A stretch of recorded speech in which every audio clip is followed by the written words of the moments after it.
Welcome to the Filmistines, the double featured podcast. Join us as we unravel the interwoven experience of the continuous conversation of cinema. Take part in pairing movies with their cursed counterparts, movies that share DNA, or even pairing questionable duos by joining our Patreon at patreon.com/Filmistines. We offer tiers at the $1, $5, and $20 level, where the $5 tier will grant the ability to request films to further the discussion. So grab some popcorn, sit back, and get ready to join the 100-year conversation. This is the Filmistines, where movies are more than just entertainment, they're an experience.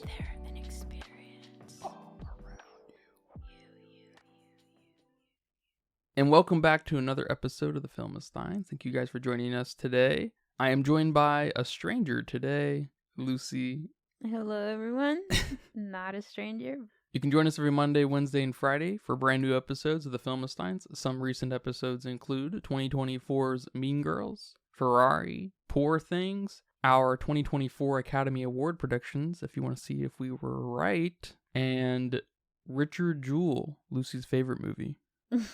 Remember to leave nice comments, thoughts, and ideas over on our Patreon at patreon.com/Filmistines. Go subscribe for $1, request a movie, write in for each episode. Are you stressed and filled with anxiety like I am? Maybe in a bit of pain from that car accident you had a few years ago?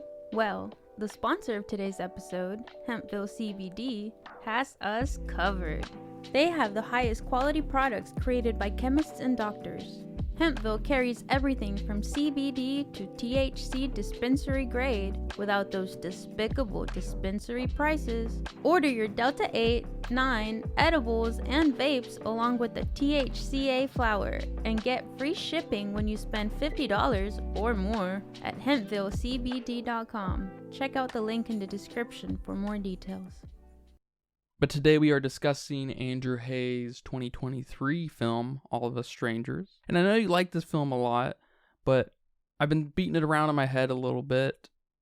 And I was a little higher on this movie while watching it, but after some time with it, I think I'm not feeling much for this movie. I think it's a little sloppy. I like some of these ideas around how trauma tethers you to a place. I think that's the clear inspiration from the source material, this Japanese idea, and is probably shared across other countries and cultures, but these things kind of holding you back from moving on in the afterlife. But I'm curious how you feel about this movie, man. Let me start off by saying that I did not like this movie a lot. I did want to like it more than I actually did, though, and that's surprising to hear that you were actually into the movie while watching it, because I was not. Maybe it was, I don't know, the day of the week, the time of the day. Maybe I didn't feel like watching this type of movie at that moment, because sometimes you don't want to watch a movie that's all Debbie Downer, you know? So I don't know. Maybe it was a combination of things, but I just wasn't into it. I'm there with you. I kind of feel like it was too much of something and it wasn't expressed very concisely. You know, you throw in death and grief, you already have a pretty good theme for a movie, but then now you're throwing in loneliness and being gay and ghosts and a little bit of supernatural elements that I don't know if they're supposed to be there or not. I mean, it was a little bit all over, and I was a little bit confused, and I was also a bit confused on its messaging. Were you trying to tell me that love conquers all? If he would have just learned to love, I don't know, something would have happened, or what, the power of writing. I don't know. It was a lot. Couldn't find a clear message. It felt like I was trying to catch up with everything new that was thrown at me. Yeah, I pretty much agree entirely. Well, I think, and first of all, our main character, Adam, that's his name? Yeah. He's dead in the very beginning. He dies before the movie starts, or at the right at the very beginning. It's kind of, I think, implied that he's in the process of transitioning into like the afterlife, heaven, hell, whatever kind of thing. And so he's in that process, but he's prevented by his traumas and sadness that keeps him here, tethered to maybe the specific apartment. Maybe the apartment is the institution in which dead people go through to move on. And I think when you start to identify that launching point, especially for me, I guess, things start to make sense a little bit more, because at first glance it's kind of just an experiential movie. There's not a lot of point other than connecting, finding that connection. Well, I'm sure you'll find a connection with everything that was thrown here at you. Yeah, that's probably true. But as far as the specific tethers, it feels like there's this element within Adam that he wasn't able to make that script, that book, whatever he was trying to do. He couldn't make it happen before he died, and so it was kind of keeping him in place.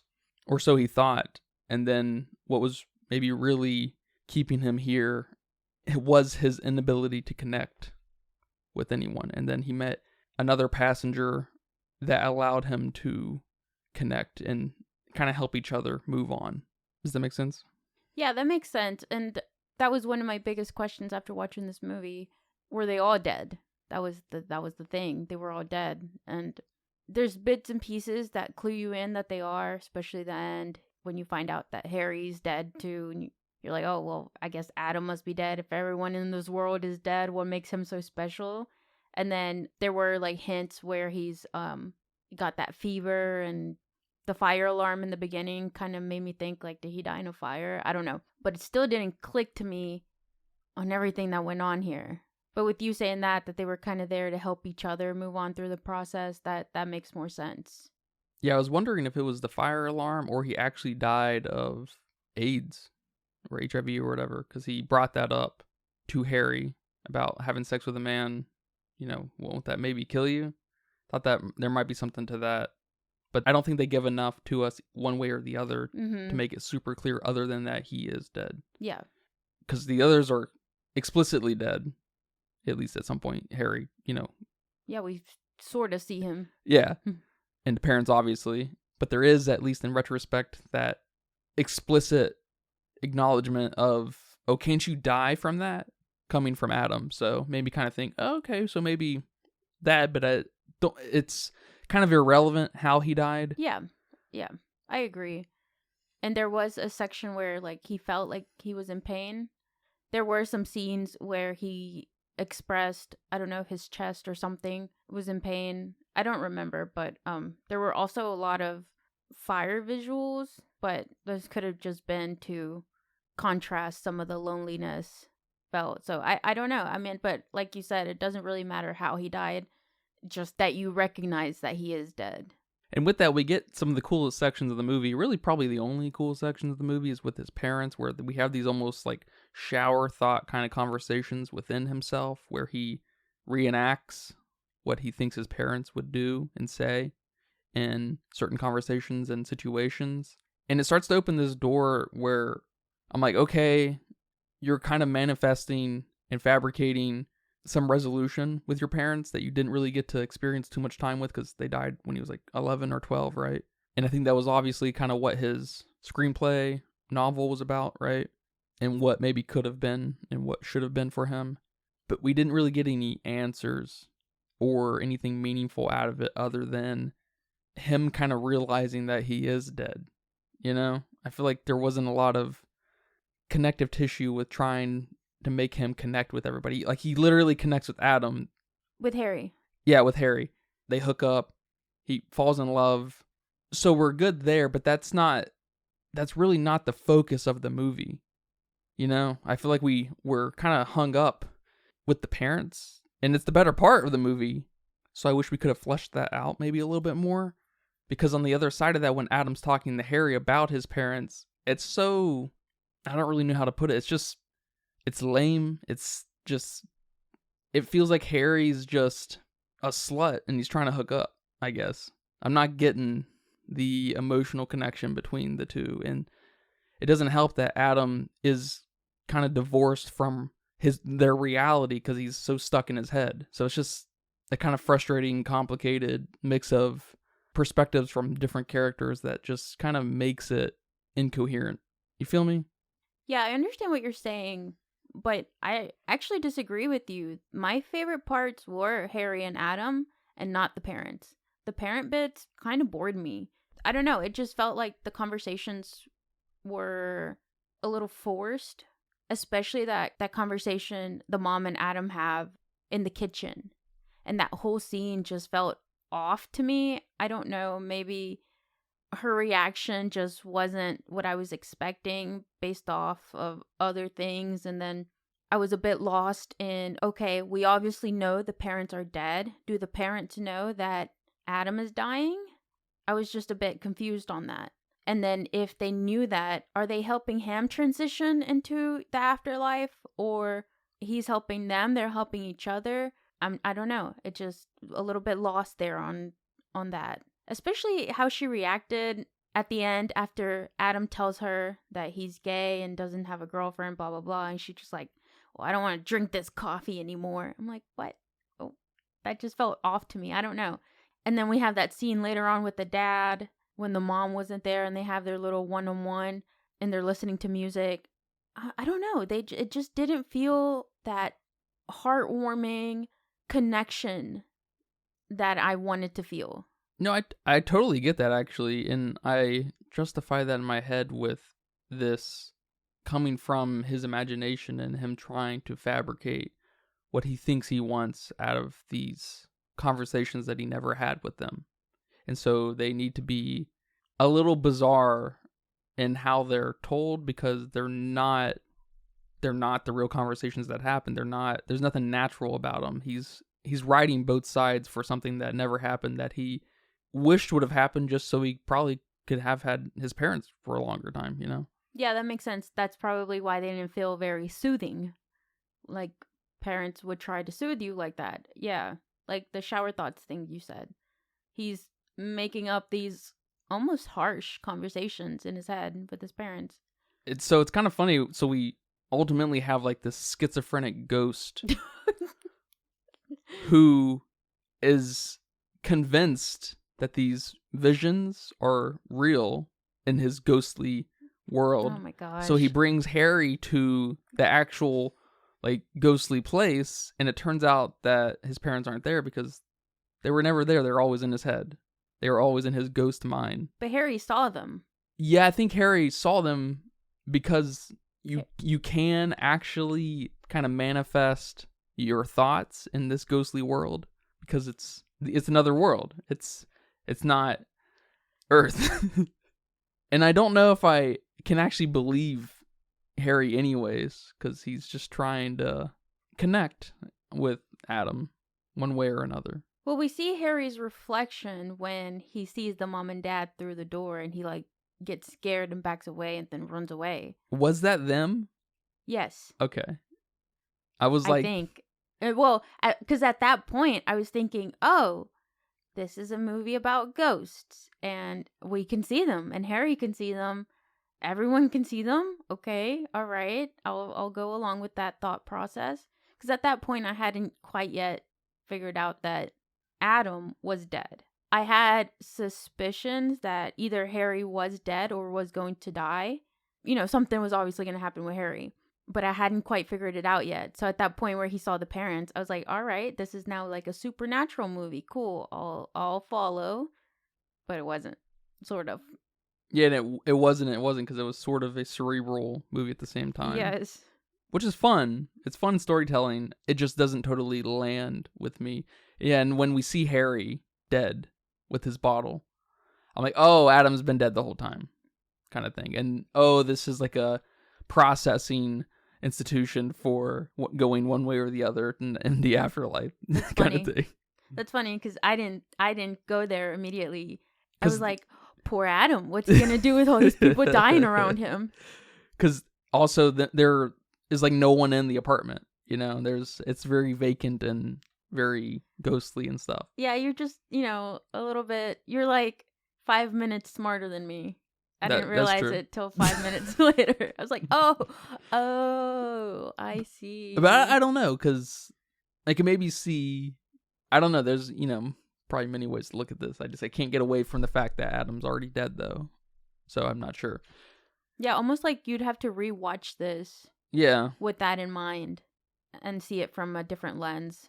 Because it really didn't click with me until the very, very end.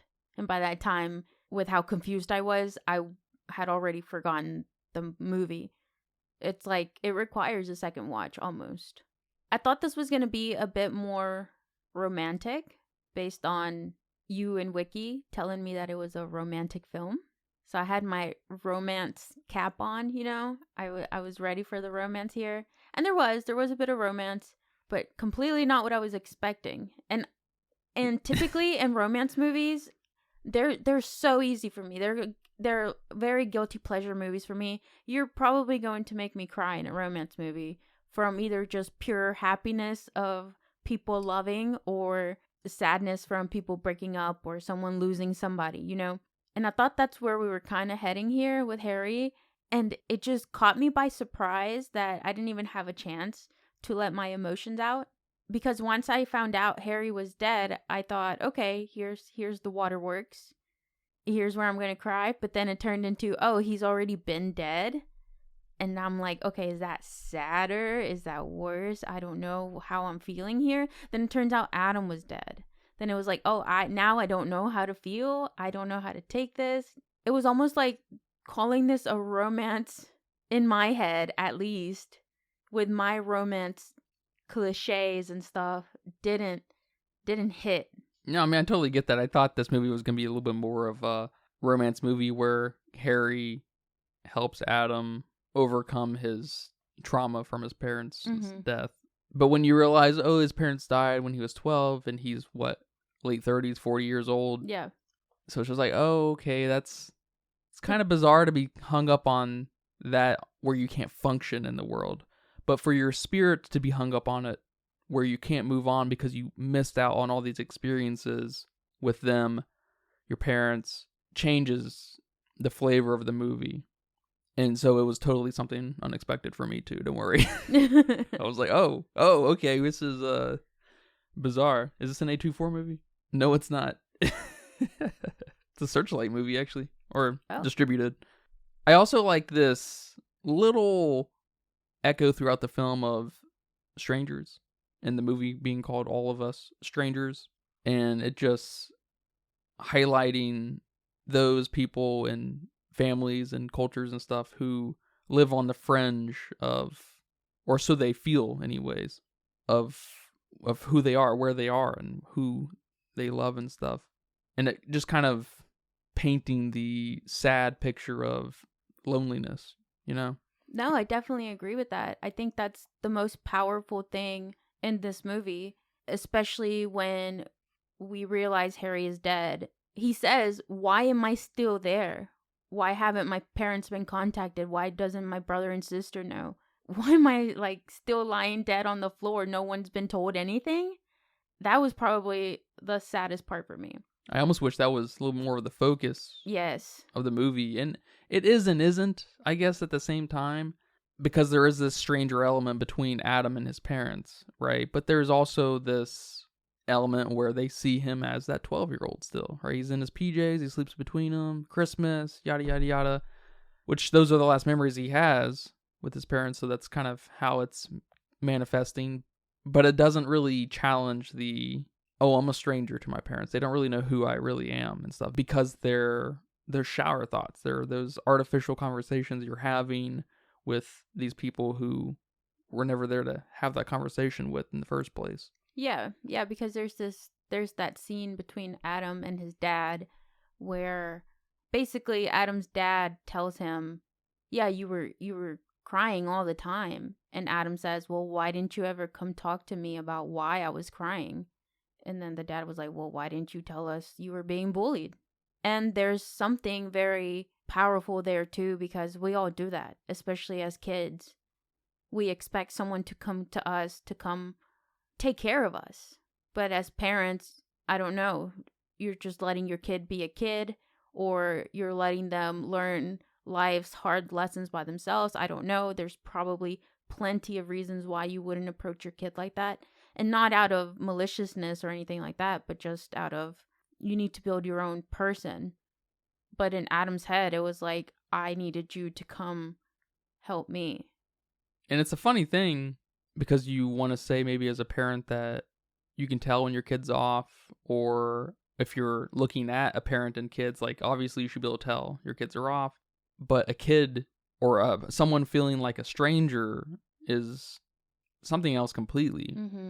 Because the bullying all of a sudden starts to maybe look like just not being invited, not being called on during class kind of thing. Like these things that where you start to not feel included in things that are just happenstance start to push you on the fringe more and more.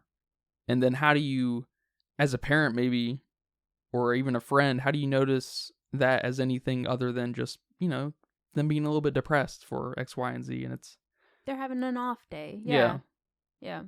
And that's kind of resonated here with Harry. Harry died, I think. I don't know. I'm still confused. But supposedly Harry died that same night when he knocked on Adam's door because the bottle was full at one point, then it was empty, and he was wearing the same thing. He was wearing the same outfit.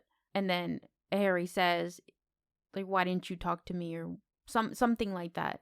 Well, I think he died even before that, and then that was just this reach out for him, this lonely spirit.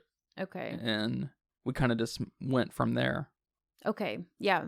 But I guess more my point is, no matter when he died, he was still trying to reach out. Yeah. And Adam just basically said, oh, no, man, I'm good. But here, Harry was, struggling. Because I can imagine this situation in this kind of world where the longer you are like trapped in this other world, the more you repeat that scenario of your death. He went to someone's apartment. He went to his friend's apartment to connect, and it didn't happen.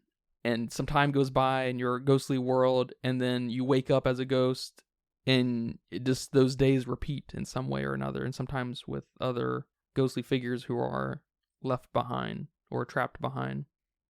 To change subjects a little bit, I thought the performances here were great. I really liked Harry. I think Harry was my favorite character in both as he was written and performance-wise, but I wasn't too sure about the mom. Yeah, I like our two main characters a lot. I think they're both very good. Andrew Scott looks a little bit like Mark Ruffalo. Yeah, he does. Like his cousin or something. I don't know. But Paul Mescal is really great. He's in a really great movie called After Sun. He plays that trauma-driven sad boy really well. I like him a lot. Yeah, the parents were bizarre, but I can't get past that it's this kind of artificial representation of them, through Adam's memories and wants. So they almost come across like something you'd see in a David Lynch production, just like weird cadences. Not saying they're Lynchian, but just a weird vibe to them. So they sell for me. All right.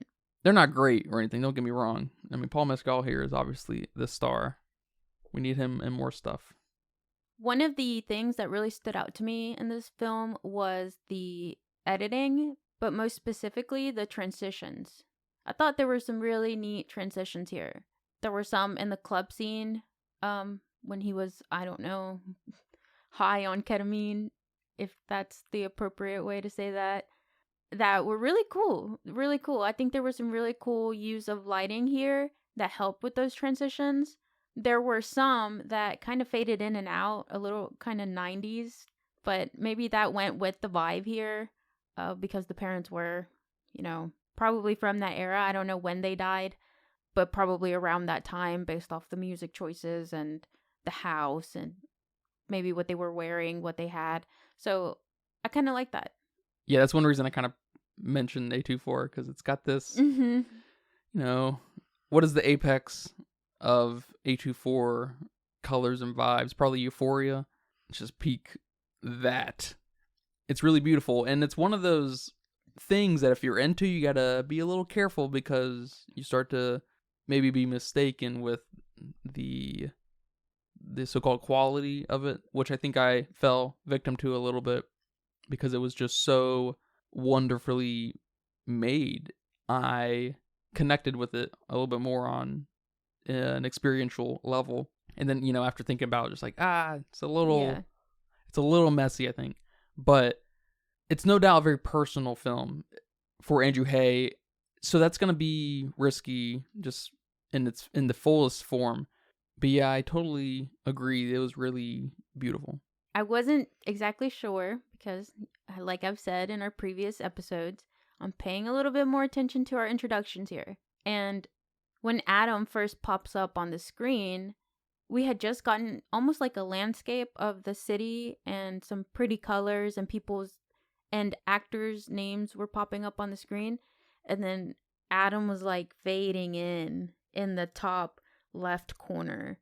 And it was just like, what is this? Like almost like Saw kind of transition. But then really after that, they were pretty good. Started paying attention to him. That's good. I'm proud of you. Thank you. All right, man. Well, thank you for watching this movie with me, and thank you for talking about it here today. You're welcome.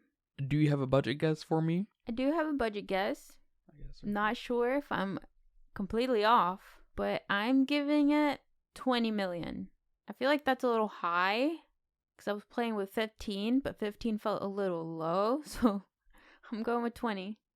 Well, when I Google it, Google's suggestive AI tells me that this movie cost about $350 million, which is obviously incorrect. I would guess probably close to 20 million too, yeah. 15 to 20. But inconclusive. It went on to make $16.6 million. So Did this have a theatrical release? it looks like it had a very limited release in the United States. And according to Letterboxd, with 325,000 people, obviously none of them went to go see the movie in the theater. Yep. Very popular, though, for kind of a low-key film. I feel like this was one of the big indie films of the year. They're giving it a 4.0. Wow. Yeah, I'm a little surprised. That's a very high appraisal. What would you give it? I give it a 2-ish. That's what I wrote down, 2-ish. I hadn't decided between a 2 or a 2.5. Definitely not a 3. Yeah, I was bouncing between 2.5 and 3, and I can't justify a 3 in my head with its incoherence. Yeah, I definitely have to rewatch to give it a proper score now that I know what I'm supposed to know. Is there an argument there that Adam is alive? I fail to see it. Yeah, I don't think so, especially how when the movie ends, we're floating off into stars and space. I don't know where we're floating onto, but it's kind of getting darker and flickering lights. So Adam's not alive, in my opinion. Was there a element of we're all stardust there at the very end? That's the vibe it gave me for sure. But maybe that was just me thinking that. That's cool. That's fine. Yeah, man. Well, thank you for watching this movie with me, and thank you guys for listening to this episode of The Filmistines. I hope you guys enjoyed that. Remember, we post every Monday, Wednesday, and Friday over on patreon.com/Filmistines, Google Podcasts, Apple Podcasts, Pandora, Spotify. Come subscribe. Come request a movie. Come right in, please. We appreciate all the support. Go support our supporters. Thank you guys. But until next time, take care. Bye-bye. Bye-bye. And that's a wrap for today's episode of The Filmistines. Thanks for tuning in and joining us on our cinematic journey. We hope you enjoyed the discussion and gained some new insights and perspectives in the world of movies. Don't forget to subscribe to our podcast on your favorite platform, especially Patreon, at patreon.com/Filmistines, and follow us on social media for more film-related content. We love hearing from our listeners, so if you have any feedback, suggestions, movie recommendations, or book recommendations, please feel free to reach out to us. Until next time, keep watching and keep loving the magic of movies. This is The Filmistines, signing off.